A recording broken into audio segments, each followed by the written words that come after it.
तुमचा मोर्चा नगरपालिका, महानगरपालिका, पंचायत समिती, जिल्हा परिषद यांच्याकडे वळवला अशी चर्चा आहे.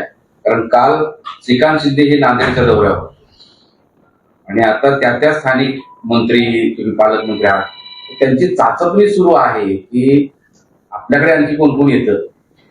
हे बघा, एकनाथ शिंदे साहेबांनी शिवसेनेचे नेते असतील, पदाधिकारी असतील, मंत्री असतील, आमदार असतील, या सर्व लोकांना पक्ष वाढवण्यासाठी गावोगावी जाणे, कार्यक्रम घेणे आणि पक्षाला मजबूती आणणे यासाठी आदेश दिलेले आहेत. त्यानुसार आम्ही सर्वजण चाललो. आता ह्या दौऱ्यामध्ये कोण कोण कोणत्या कोणत्या पक्षाचे कार्यकर्ते येतात त्यांना घेणे, त्यांचा प्रवेश करून घेणे आणि पक्ष मजबूत करणे हा त्याच्या मागचा उद्देश आहे. याच्यासाठी हे ऑपरेशन म्हणून याला म्हणता येणार नाही, तर याला पक्ष मजबूत करण्यासाठी, संघटन मजबूत करण्यासाठी हे असलेले दौरे आहेत. म्हणून श्रीकांत शिंदे काल नांदेडला होते, त्यांनी सुद्धा त्या ठिकाणी अनेक मेळावे घेतले. त्यांचे सुद्धा दौरे पूर्ण या महिन्याभरामध्ये जर पाहाल तर सगळीकडे त्यांचे दौरे लागलेले आहेत. आणि ह्या अधिवेशनानंतर स्वतः एकनाथ शिंदे साहेब स्वतः ते सुद्धा दौरे करणार आहेत. म्हणून पक्षासाठी पक्ष पहिला, नंतर सत्ता, हे आमचं समीकरणाचं गणित आहे. त्यासोबतच ठाकरे सेना संपवायचं असे ठाकरे सेना काय संपवायचे? त्यांचा ऐतिहासिक 4 दिवसापूर्वीचा दौरा झाला, आता भेटू 29 साली, असं त्यांचं ते असतं. त्यांना संपवण्यासाठी इतरांची गरज नाही, ते स्वतःच्या हाताने संपतायत. त्यांना संपवण्यासाठी त्यांच्यावर काहीतरी आक्रमण करा किंवा काहीतरी कुटाने करा, ही गरजच नाहीये. हे शेख चिल्ली आहेत, ज्या फांदीवर बसले तीच फांदी तोडायचं काम या उबाटाच्या लोकांनी केलेलं आहे. म्हणून त्याच्यासाठी इतर काही माध्यम किंवा इतर काही आयुध वापरणं हे गरजेचं नाही. केनोडमध्ये श्रीकांत शिंदे यांच्या ताफ्याला काय तिथे दाखवण्याचा प्रयत्न झाला. विशेष म्हणजे त्यानंतर उद्धव ठाकरेंनी शिवसेनेला फोन केला आणि असंच काम करताना त्या कार्यकर्त्यांनी झेंडे दाखवलेत ना, त्यांना जर आता विचारा तुम्ही का दाखवले. पक्षाचा आदेश म्हणून 4 लोक आले, झेंडे दाखवले, संपला विषय. आणि त्याच्यावर शाबास, जसे काय रणांगणात लढायला गेले. काय एखादी दुर्घटना तिथे घडली का? काही घडली तर सगळं शांततेने झालेलं आहे. आता पक्षाच्या नेतृत्वाला काहीतरी दाखवायचं म्हणून केलेला कार्यक्रम आहे. आणि त्याचा भूषण या उबाटा नेत्यांना जर होत असेल तर देव जाणं. हे असेच प्रकार जर चालत राहिले, महाराष्ट्रामध्ये त्यांनी स्वतः दौरे करून ज्या ज्या खासदारांच्या मतदारसंघात गेले होते त्या ठिकाणी काय उजेड पाडलाय, काय त्यांनी मिळवलं काय, या पूर्ण दौऱ्यामध्ये त्यांच्याकडं काय असं झालं की ज्याच्यामुळे सगळं जनमानस त्यांच्या बाजूने आलं. अहो, यांना मंगल कार्यालयात मेळावा घ्यावा लागला, त्याच्यापेक्षा दुर्दैव काय. राऊत सर असं म्हणाले की भविष्यात मोदी आणि शहा एकमेकांनाच फोडतील. महायुती म्हणजे रामद्रोही आणि धर्मद्रोहाचा अड्डा आहे. राज ठाकरेंचं जे म्हणणं आहे ते योग्यच असं म्हणणं. अहो, मोदी आणि अमित शहा मध्ये भांडण झाले, तुम्हाला त्याचा फायदा काय? दुसऱ्याच्या घराला आग लागली, त्याच्यामुळे तुमचं घर साबूत झालं का, राहिलं का? स्वतःचं घर जळतंय, त्याच्याकडे न पाहता मोदी शहा मध्ये भांडणं कसे होतील? मग मोदी पंतप्रधान होईल का मग अमित शहा होईल? हे असेच रिकामे वक्तव्य करून स्वतःच्या पक्षाचा ऱ्हास करणारे हे लोक जोपर्यंत पक्षात आहे तोपर्यंत यांच्या पक्षाला भवितव्य नाही, एवढं मात्र खरं आहे. इथली पाणी पुरवठा योजना म्हणजे मुख्यमंत्र्यांनी सुद्धा हातात घेतली होती. आता त्या पाणी पुरवठा प्रकरणामध्ये काही अधिकाऱ्यांवर कारवाई केली, हलगर्जीपणा या सगळ्या गोष्टी. संभाजीनगरची पाणी पुरवठा योजना ही अत्यंत महत्वाकांक्षी योजना आहे. यामध्ये मुख्यमंत्री असतील, हायकोर्टाचे जस्टिस असतील, विभागीय आयुक्त असतील, आम्ही लोकप्रतिनिधी असो, सर्वांचा याकडे अत्यंत बारकाईने लक्ष होतं. आणि हे सर्व करत असताना सर्वसामान्य माणसाला ज्या ज्या कमिटमेंट आम्ही केल्या त्या वेळेवर पूर्ण न झाल्यामुळं लोकांमध्ये सुद्धा राग त्याचा आहेच.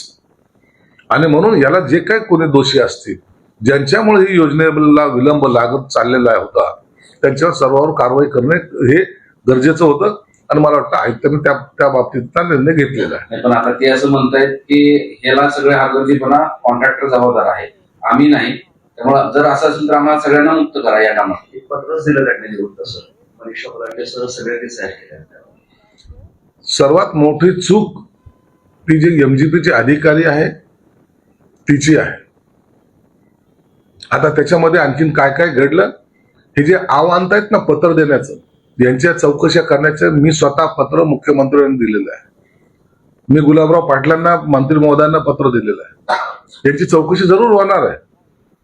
तसं पत्र मी स्वतः दिलेलं आहे आणि मुख्यमंत्र्यांनी त्याच्यावर एंडोर्समेंट सुद्धा केली, चौकशी करायचे आदेश दिलेले. काय काय गडबड झाल्यात ना हे सुद्धा काही दिवसांतर बाहेर येईल. तुम्ही हा आव आणू नका की आम्ही काहीतरी चांगलं काम करत होतो आणि आमच्यावर अन्याय होतोय. तुम्ही काय काय घोटाळे केलेत ना ते सुद्धा काही दिवसात बाहेर येईल. खासदार केल्यामुळे काही जण रडारड करत आहेत. फुटलेल्या खासदारांच्या मतदारसंघात रडारड सुरू आहे असे ठिकाणी श्रीकांत शिंदे उद्धव ठाकरे होते. जे फुटलेले खासदार आहेत, ज्यांनी यांचा पक्ष सोडला, जे आमच्याकडे आले, त्या ठिकाणी जाऊन उद्धव ठाकरेने सभा घेणे आणि शिवसैनिकाला थांबा म्हणणे, हे हलगर्जीपणा फक्त उभाटाचे नेते उद्धव ठाकरेंनी दाखवलेली. आणि त्याच्यामुळं जे संभ्रमात होते शिवसैनिक, आता ते सुद्धा शिंदे साहेबांकडे यायला सुरुवात झालेली आहे. आणि आता दर अधिवेशनानंतर दर आठवड्याला त्या त्या मतदारसंघामध्ये जाऊन पक्ष प्रवेशाचे मेळावे घेण्याचं एकनाथ शिंदे साहेबांनी ठरवलेलं आहे. आणि ते मेळावे सुद्धा आता आम्ही घेणार आहोत. संभाजीनगरचं टेरर कनेक्शन पुन्हा उघड झालं आहे. कारवाई राजस्थान पोलिसांनी थेट पाकिस्तानी टायम्ससोबत कनेक्टेड असलेला किंवा आर्थिक करून एक आरोपी संभाजीनगरमधनं जेल बंद झालाय. तुम्ही सातत्याने आरोप करत असतात की हे सगळं चालतंय. काय आहे हे सगळं? संभाजीनगर मध्ये जी पोलिसांनी कारवाई केली, राजस्थान पोलिसांनी मला वाटतं ती कारवाई केली. या ठिकाणी ISS बरोबर जे कनेक्शन इथलच्या लोकांचे, हे अनेक वर्षापासूनचे असलेले कनेक्शन आहे. आडवाणी जेव्हा गृहमंत्री होते त्या टायमाला हा जिल्हा सेन्सिटिव्ह जिल्हा म्हणून घोषित केला होता. ATSने या ठिकाणी 2 अतिरेकाला मारलं होतं. भद्रा मारुतीला सुद्धा एक अतिरेक पळून गेला होता. म्हणून अतिरेकाचा अड्डा हा संभाजीनगर होत चाललाय काय अशी शंका आहे. म्हणून काल पोलिसांनी जी काही कारवाई केली ती अत्यंत गांभीर्याने त्याला घेण्याची गरज आहे. डायरेक्ट कनेक्शन्स असणे, काही लोकांचे पाकिस्तानशी कनेक्शन्स आहेत, काही लोकांचे काश्मीरमधले जे काही अतिरेकी त्यांच्याशी कनेक्शन ठेवलेले आहेत. आणि या माध्यमातून फक्त अतिरेकी कारवाईच नाही तर ड्रग्सचे व्यवसाय त्याच माध्यमातून या शहरामध्ये चाललेले. म्हणून पोलिसांनी सुद्धा आता डोळ्यात तेल घालून याच्याकडे पाहिलं पाहिजे. सरकारने सुद्धा, मी मुख्यमंत्र्यांना भेटून याबाबत सर्च ऑपरेशन या ठिकाणी झालं पाहिजे. या सर्चिंग मध्ये हे लोक बाहेर निश्चित आपल्याला भेटतील असा माझा विश्वास आहे. मागच्या महिन्यामध्ये संभाजीनगरमध्ये पाकिस्तानचे बुलडॉग सापडले. आता पाकिस्तानचा आहेच ना सेन्सिटिव्ह जिल्हा, यासाठीच म्हणलेलं की या ठिकाणी संभाजीनगरचं कनेक्शन हे आहेच. मी मागे बोललो की निदाखान प्रकरण छोटं नाहीये, हे सगळं ह्या कारवाईचा एक भाग आहे. आणि म्हणून यासाठी थोडं गांभीर्याने प्रकरणाकडे घ्यावं लागेल. कोणी कोणत्या राजकीय पक्षाचा आहे म्हणून त्याचा द्वेष करणं हा त्याच्या मागची भावना नाहीच आहे. म्हणून या कारवाईला जर आता आणखी जर वाढल्या या कारवाया तर तुम्ही पाहत असाल गेल्या महिन्यात 2 महिन्यामध्ये या संभाजीनगरमध्ये अनेक खून होत चाललेले आहेत. अनेक लोक ड्रग्सच्या आहारीच होत गेलेले आहेत आणि त्याचा परिणाम या शहरावर होणार आहे. म्हणून आता याच्याकडे आम्ही गांभीर्याने पाहतोय. एक शहराशी निगडीत प्रश्न आहे. FDAची इथे सुद्धा धाराशिवास कारवाई सुरू आहे. काही हॉटेलची तपासणी केली असता बॅन केलेले सिंथेटिक कलर्स किंवा मसाले असं सगळं रेस्टॉरंट मध्ये आढळून आलं. कारवाई सुरू झाली पण किती दिवसापासून जीवाशी खेळ सुरू असेल.